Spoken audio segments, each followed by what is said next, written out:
Assalamualaikum Sobat Muslimah. Apa sih yang ada di benak Sobat Muslimah ketika melihat orang-orang di sekitar kita bermain TikTok? Keren, menghibur, lucu, atau biasa aja? Aplikasi ini sekarang sedang ngetren dan viral nih Sobat.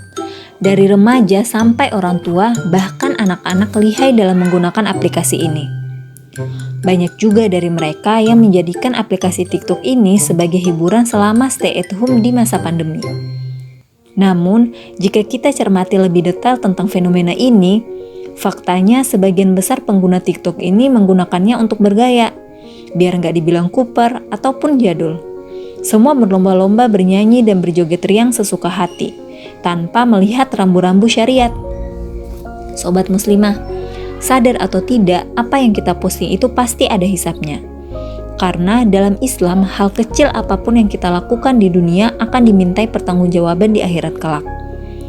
Bermain TikTok alih-alih bermanfaat justru bisa menjerumuskan kita pada aktivitas yang sia-sia, melalaikan waktu, bahkan cenderung mengarah pada dosa. Seseorang yang bermain TikTok, katakanlah seorang wanita, yang ketika merekam video dengan tidak menutup auratnya secara sempurna, ditambah gerakan berlenggak-lenggok yang bisa jadi hampir vulgar, kemudian menghasilkan penonton yang banyak, lalu banyak juga orang yang mengikuti dan melakukan tindakan yang sama, kira-kira berapa banyak dosa jariah yang akan kita peroleh atas apa yang dilakukan oleh penonton ataupun pengikut tersebut? Apalagi, wanita dalam Islam wajib hukumnya untuk menutup aurat secara sempurna dan sangat dianjurkan untuk menjaga kehormatan dan kemuliaannya.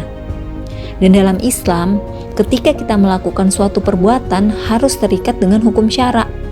Makanya sobat, kita harus tahu hal-hal yang diperintahkan agama Islam untuk dikerjakan, hal-hal yang dilarang, ataupun yang berbentuk pilihan.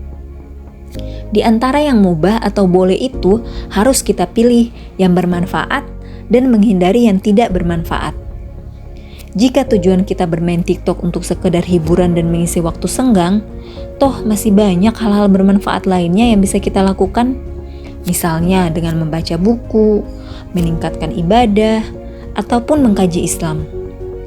Dengan bekal pemahaman Islam, kita dapat memilih mana yang baik ataupun buruk sesuai standar agama atau hukum Islam. Jadi kita boleh saja menggunakan semua aplikasi yang ada di dalam smartphone kita. Tapi kita tidak akan terjebak dengan aktivitas yang dapat melalaikan.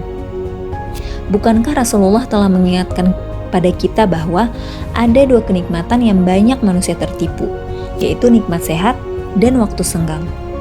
Jadi jangan mau dibodohi oleh aplikasi yang dapat menjerumuskan kita pada dosa. Ingat, di dunia ini yang harus dikejar itu ridho Allah, bukan sanjung puji manusia atau banjir like di sosial media.